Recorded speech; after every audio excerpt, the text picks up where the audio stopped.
saking umat Islam. Anil ummati saking umat Islam bitakfiri man kelawan ngafirakan wong. Bitakfiri man kelawan ngafirakan wong yastaghitsu kang istighatsah sapa man. Birrasuli kelawan utusane Allah. Birrasuli kelawan utusane Allah. Wa yatawassalu lan tawassul sapa man.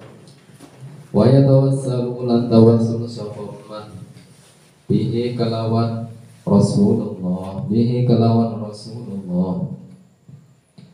Ba'da mautihi ing dalam sakwise wafate ar-Rasul. Ba'da mautihi ing dalam sakwise wafate ar-Rasul. Qalu ngendika sapa atau ngucap ya. Qalu ngucap sapa al-Wahhabiyah. At-tawassulu utawi tawassul bi ghairil hayyi kelawan sakliyane wong kang urip. Al-hadiri kang hadir iku kufrun kufur. Fa'amalan mongko krana ngamalaken bihadhil qa'idati kelawan iki qaidah rupane allati al-qaidah wada'uha kang nyalahaken sapa al-Wahhabiyah ing al-qaidah yastahilluna hale podo ngalalaken sapa al-Wahhabiyah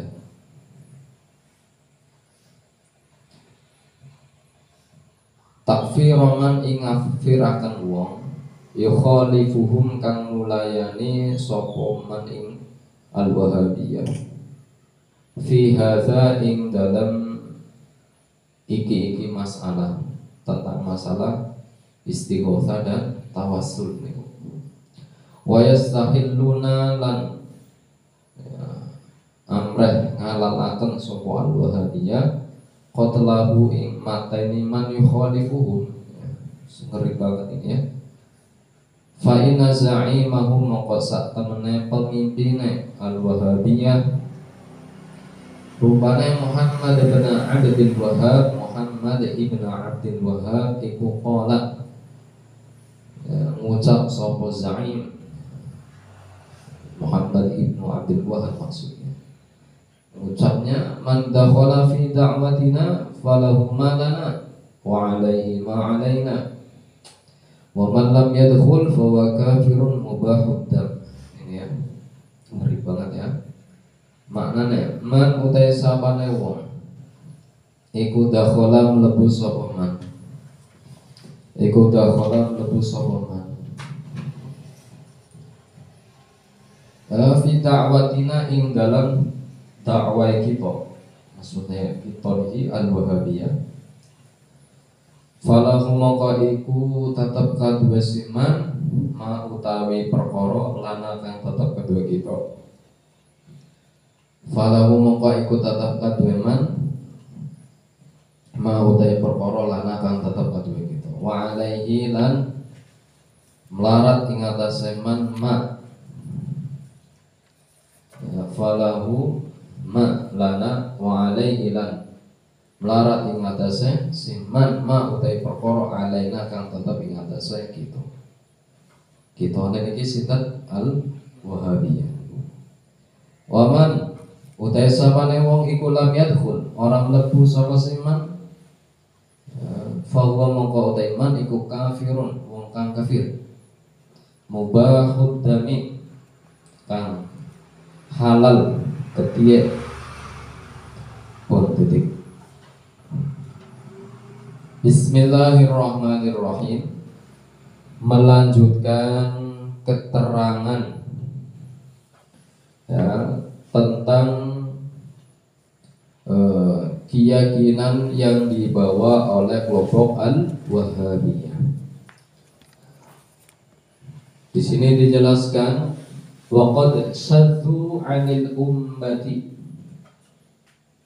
sesungguhnya mereka kelompok al-Wahhabiyah telah menyimpang dari umat Islam ini. Ya, sesungguhnya kelompok Al-Wahabiyah sudah telah menyimpang dari umat Islam ini. Ya. Bitakfiri man yastaghithu birrasuli, dengan mengkafirkan setiap orang yang melaksanakan istighotsah kepada Rasulullah dan bertawassul kepada Rasulullah setelah wafatnya Rasulullah. Jadi kelompok Al-Wahabiyah memiliki keyakinan orang yang melakukan istighotsah kepada Rasulullah dihukumi kafir. Orang yang bertawassul kepada Rasulullah dihukumi kafir. Ini menurut kelompok Al-Wahabiyah. Ya. Jadi orang yang melakukan istighotsah, meminta pertolongan ya kepada Rasulullah sallallahu alaihi wasallam dihukumi kafir. Orang yang bertawassul setelah Rasulullah wafat ya juga dihukumi kafir oleh mereka ya. Qalu ya, mereka kelompok Al-Wahabiyah mengatakan at-tawassulu bi ghairil hayyil hadiri kufrun. Nah, ini slogan mereka. Ngeri banget kan? Ya. Mereka kelompok Al-Wahabiyah mengatakan bertawassul kepada selain orang yang masih hidup dan hadir di depannya ya, maka dihukumi kafir ya. Jadi menurut kelompok Al-Wahabiyah ya, karena mengambil pendapatnya Ibnu Taimiyah ya, tawasul itu boleh hanya pada orang yang masih hidup. Syarat pertama, orangnya masih hidup. Syarat kedua, di hadapannya. Jadi bukan tidak berada di hadapan. Kata mereka seperti itu. Tawasul boleh, tapi dengan syarat apa? Orangnya masih hidup dan berada di hadapannya. Ya. Ini pendapatnya Ibnu Taimiyah dan dibawa oleh kelompok Al-Wahabiyah, sehingga mereka meyakini bertawassul kepada selain orang yang masih hidup dan hadir di depannya dihukumi kufur. Ya. Fa'amalan bihadhil qa'idati allati wada'uha ya, dengan kaidah dan prinsip ini yang mereka letakkan, yang mereka jadikan pedoman ya, dijadikan sebagai kaidah dan prinsip ya dalam organisasi mereka. Yastahilluna takfira man yukhalifuhum fi hadza ya, mereka menghalalkan untuk mengkafirkan orang-orang yang berbeda pendapat dengan mereka dalam masalah ini, dalam masalah tawassul dan istighotsah. Siapapun yang berbeda pendapat dalam masalah tawassul dan istighotsah boleh dikafirkan. Ya. Maka ya, mereka telah mengkafirkan ya, secara tidak sadar mereka telah mengkafirkan Rasulullah. Mereka telah mengkafirkan para sahabat. Mereka telah mengkafirkan para tabi'in. Mereka telah mengkafirkan para ulama dari masa ke masa hingga ya masa ini. Karena faham ahlus sunnah wal jamaah, orang yang tawassul dan orang yang istighotsah ya pada ya orang yang sudah meninggal dunia pada seorang wali yang sudah meninggal dunia, tidak berada di hadapannya, ini hukumnya boleh. Ya, banyak sekali dalilnya. Contoh dalil istighosah apa? Dalam hadis Nabi itu. Nanti asy-syamsu tadnu ru'usan nas yaumal qiyamah. Jadi nanti pada hari kiamat posisi matahari berada di mana? Berada di atas kepala setiap manusia pada hari kiamat. Lah saat itu juga ya istaghatsu bi Adam. Ya, manusia meminta pertolongan kepada siapa? Nabi Adam. Ini hadis Rasulullah. Istaghatsu bi Adam. Ya, artinya apa? Istighatsah itu bukan menyembah kepada selain Allah. Ya, istighatsah bukan maknanya menyembah kepada selain Allah.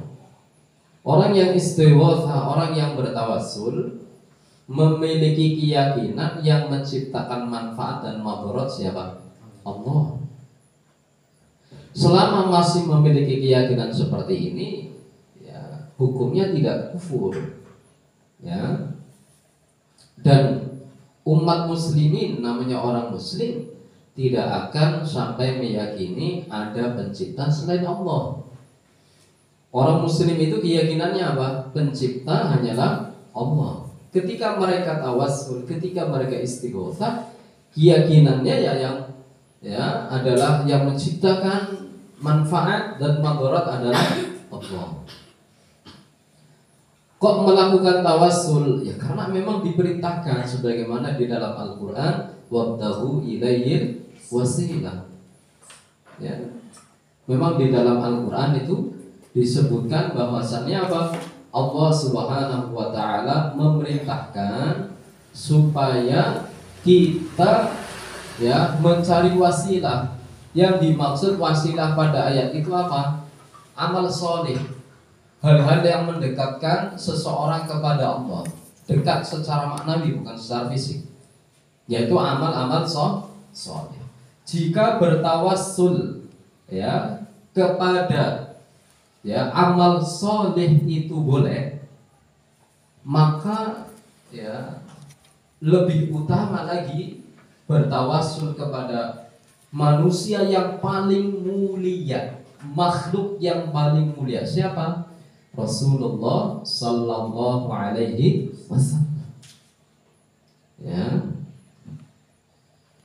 Namun ya fenomena sekarang ini kelompok Al-Wahabiyah ya, memiliki prinsip dan kaidah nopo ya orang yang ya pendapatnya atau kelompok yang pendapatnya berbeda ya dengan mereka dalam masalah ini, masalah nopo istighatsah wa tawassul ya, mereka kelompok Al-Wahabiyah ya menghalalkan, memperbolehkan untuk mengkafirkan ya orang dan kelompok yang berbeda dengan mereka. Wa yastahilluna qatlahu, bahkan yang lebih parahnya lagi adalah mereka ya menghalalkan untuk membunuh orang-orang yang berbeda pendapat dengan mereka. Fa inna za'imahum Muhammad bin Abdul Wahhab qala, sesungguhnya pemimpin mereka yang bernama Muhammad ibn Abdul Wahhab mendoktrin ya, mendoktrin para pengikut-pengikutnya. Doktrin ya. Doktrinannya ngeri ya. Isi doktrinannya apa ini? Man dakhala fi da'watina falahu ma lana. Siapa yang masuk dalam dakwah kita, maksudnya kelompok, masuk pada kelompok Al-Wahabiyah, maka dia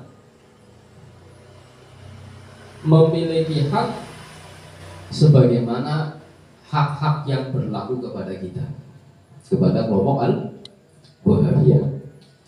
Wa alaihi ma alaina, dan terkena kewajiban sebagaimana kewajiban yang berlaku kepada kita. Nah, ngeri apa enggak ini? Jadi kalau masuk di kelompok Al-Wahabiyah, ya, apa saja hak bagi kelompok itu ya diberikan kepada orang yang masuk pada kelompok mereka, dan juga harus memenuhi kewajiban-kewajiban yang ya, sebagaimana berlaku pada kelompok mereka. Ini ngeri apa enggak? Ngeri banget itu ya. Wa man lam yadkhul fa huwa kafirun mubahud dam. Ini lagi ini doktrin ngerinya lagi ya. Dan barang siapa yang tidak masuk pada kelompok mereka, maka hukumnya kafir, darahnya halal. Nauzubillah min dzalik. Ini pemimpin mereka, pernyataan yang ngeri. Sehingga ya, apa yang terjadi? Ya, ada kelompok yang mengaku-ngaku ya beragama Islam. Ya. Ini saya perlu tegaskan. Jadi ada istilah mayyantasib ilal Islam. Orang yang mengaku-ngaku intisabnya dari agama Islam, fil haqiqah laisa bimuslim.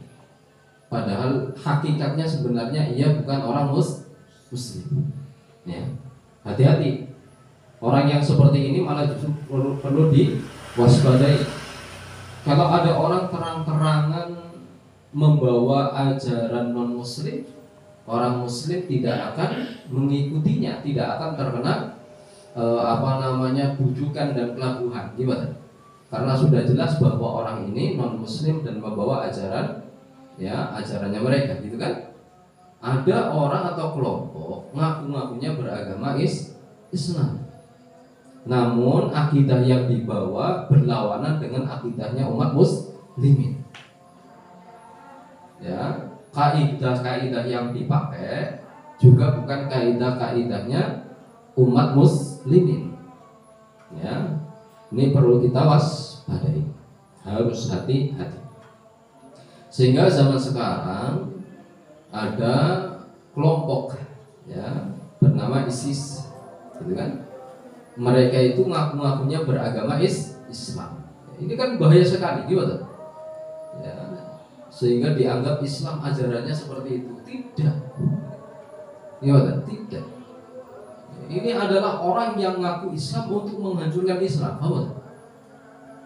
Ya. Menghancurkan agama Islam itu ya bagi mereka dengan cara apa? Dengan cara mengaku-ngaku organisasi Islam, sebenarnya mau menghancurkan. Paham? Ya, ini adalah buatan orang-orang Yahudi. Ya. Kelompok Al-Wahabiyah itu orang-orang Yahudi sebenarnya. Makanya kita tidak boleh ya mendukung gerakan mereka ya, apalagi ikut ya, hukumnya apa? Sudah haram, nggak boleh ya. Kenapa? Karena isi yang disampaikan doktrinanya adalah takfiriyah, mengkafirkan ya, ekstrim. Nah, jadi ISIS ini sebenarnya memiliki faham yang dibawa oleh Muhammad ibn Abdul Wahab. Ya. Makanya yang terkena bom bukan hanya non Muslim, ya, malah justru incarannya siapa? Orang-orang Muslim sahastu. Ya, coba kita lacak, ya, dan kita pelajari. Ada mantan ISIS itu ya, dimana dia ngaku bertaubat, ngakunya udah bertaubat, terus kemudian ia membocorkan kepada di media sosial itu ya, mengatakan bahwa ISIS itu ya mengkaji kitabnya Muhammad ibn Abdul Wahab. Ya, Muhammad bin Abdul Wahab siapa? Muassis Jamaiyah Al-Wahabiyah. Ngeri banget. Makanya mereka itu bukan targetnya sebenarnya orang-orang muslim yang ya tidak sepaham dengan mereka. Dibom, ya Masya Allah, naudzubillah min dzalik ya. Maka dari itulah ya, kita harus menjadi orang yang berani dalam menyampaikan kebenaran. Ya, harus menjadi orang yang berani dalam menyampaikan kebenaran supaya apa? Orang-orang yang bodoh, orang-orang yang lemah dalam ilmu agama, mereka tidak terpengaruhi dan tidak masuk pada kelompok-kelompok yang berlawanan dengan ajaran faham Ahlus Sunnah wal Jamaah. Faham ya? Sebenarnya Wahabi bagaimana? Udah paham ya? Dulu waktu saya masih mondok di Lirboyo, hanya kenal dan mengetahui Wahabi ya kelompok yang di luar Ahlus Sunnah, hanya itu saja. Jadi belum menggebu-gebu untuk menyebarkan sebenarnya Wahabi itu kayak apa. Saya kira dulu Wahabi hanya biasa saja pada orang Muslim dulu ya. Dulu itu sehingga nggak menggebu-gebu, biasa saja. Setelah mengetahui bahayanya kok sampai kufur, wah ini ya mendarah daging betul supaya masyarakat ya, apalagi masyarakat yang di sekitar kita supaya faham sebenarnya Al-Wahabiyah itu apa, siapa dan membawa apa, prinsip dan misinya, visi misinya apa gitu ya. Ini misi visi mereka sebenarnya satu, membenci Nabi Muhammad. Kedua, menghancurkan agama Islam. Ini misi mereka. Faham? Dengan cara apa? Dengan cara mengambil faham Ibnu Taimiyah, celah untuk apa? Celah untuk menghancurkan Islam. Sebab Ibnu Taimiyah kita tahu dia sering mengatasnamakan ulama-ulama kita, dusta atas nama ulama-ulama kita untuk supaya mengelabui orang-orang yang lemah dalam pengetahuan ilmu agama. Maka dari itu kalian pelajari kitab ini dengan matang ya, sejarah ringkasnya, kemudian yang dibawa apa, terus kemudian sebutkan dalil-dalil bantahannya yang ada di dalam kitab Nurut Duja, itu sudah cukup ya. Nah, nanti ada lagi kitab khusus bantahan ya. Insyaallah nanti kalau sudah khatam Nurut Dujanya, kita alih pada marhalah selanjutnya ya, dan sampai kitab-kitab besar insyaallah. Muhammad wa sallallahu la ilaha illallah Allahumma shalli ala sayyidina Muhammad wa ala alihi wa sahbihi wa sallam wa lil mu'minina wal mu'minat alhamdulillahi rabbil alamin.